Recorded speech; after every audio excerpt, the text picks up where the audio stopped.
Hello friends, I hope you all are doing well. Today we will discuss about the topic modes of reproduction in the plants.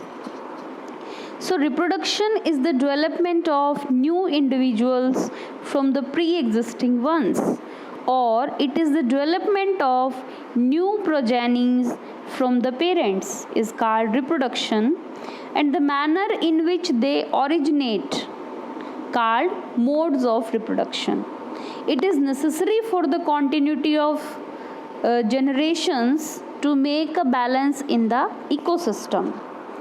Then broadly, modes of reproduction is of two types: sexual reproduction and asexual reproduction. Firstly, asexual reproduction, it does not involve the fusion of male and female gametes. The new plant develop either through the vegetative part called vegetative reproduction, or the embryo develop without fertilization, that is called apomixis. Then sexual reproduction, it involves the fusion of male and female gametes to form a zygote which develops into an embryo. In plants, male and female gametes are produced in a specialized structure called a flower. Then what are the parts of a flower? Broadly, a flower has basically four parts: sepals, petals, stamen and pistil. Okay, the green part is the sepal. The colored portion of a flower is petals. Then male part of the flower is stamen. It consists of filament and anther. Anther consists of several pollen grains. And the fourth part is female part of the flower, that is pistil or carpel or gynoecium. It consists of stigma, style and ovary. Then the types of flower: a perfect flower, staminate flower, pistillate flower.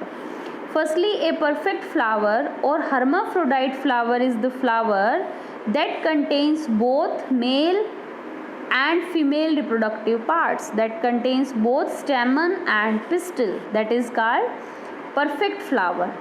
Then staminate flower, that has only stamen part or male reproductive part. Then pistillate flower has only female reproductive part or pistil. Then monoecious plant and dioecious plant. Monoecious plant is the plant where both staminate and pistillate flowers occurs on the same plant.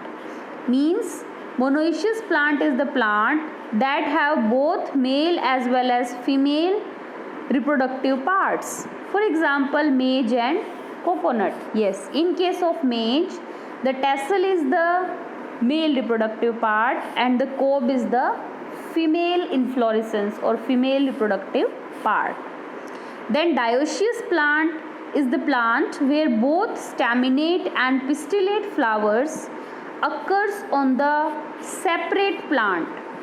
Examples are papaya and date palm.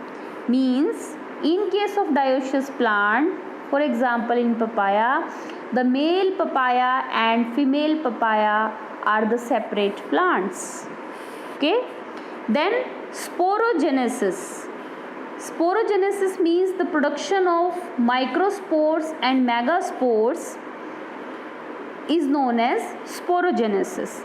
The microspores are produced in the anthers while megaspores are produced in the ovules. Microsporogenesis, each anther has 4 pollen sacs which contains numerous pollen mother cells. Here you can see in the diagram that the stamen having the structure of having a structure that consists of filament and anther, and if we see the transverse section of young anther, then we can see that it contains numerous PMCs, pollen mother cells, and each PMC undergoes meiosis to produce 4 haploid cells or microspores.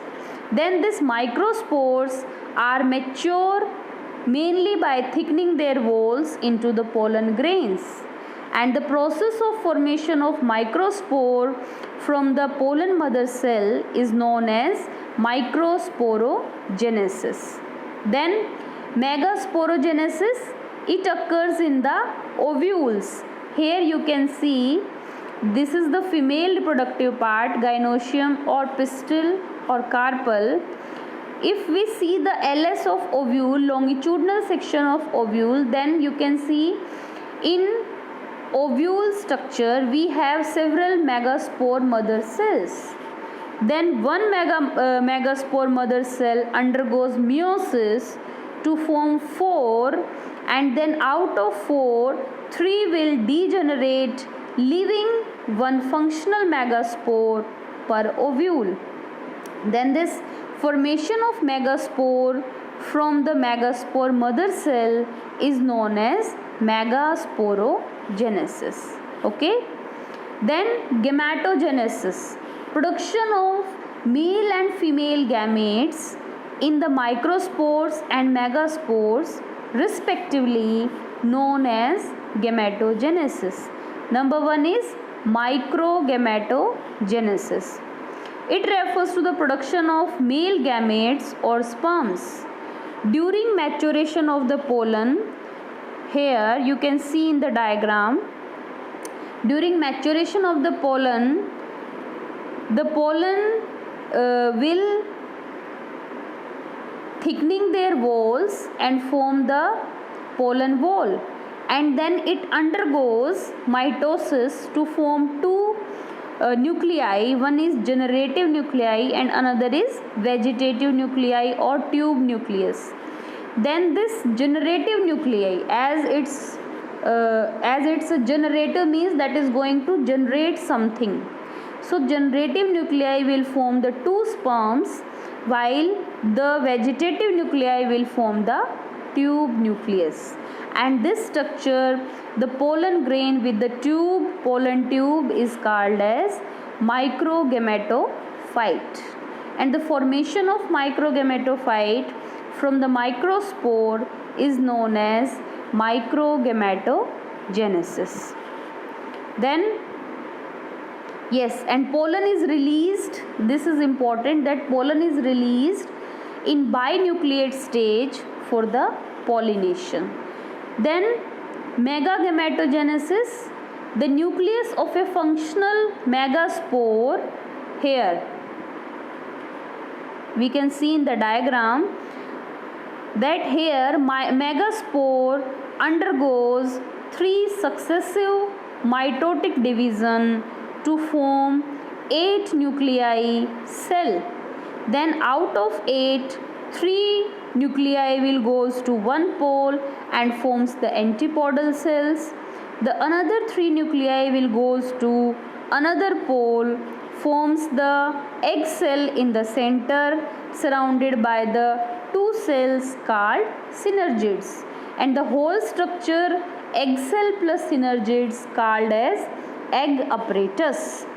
Then the 2 remaining nuclei will goes to the center of the cell and forms the polar nuclei.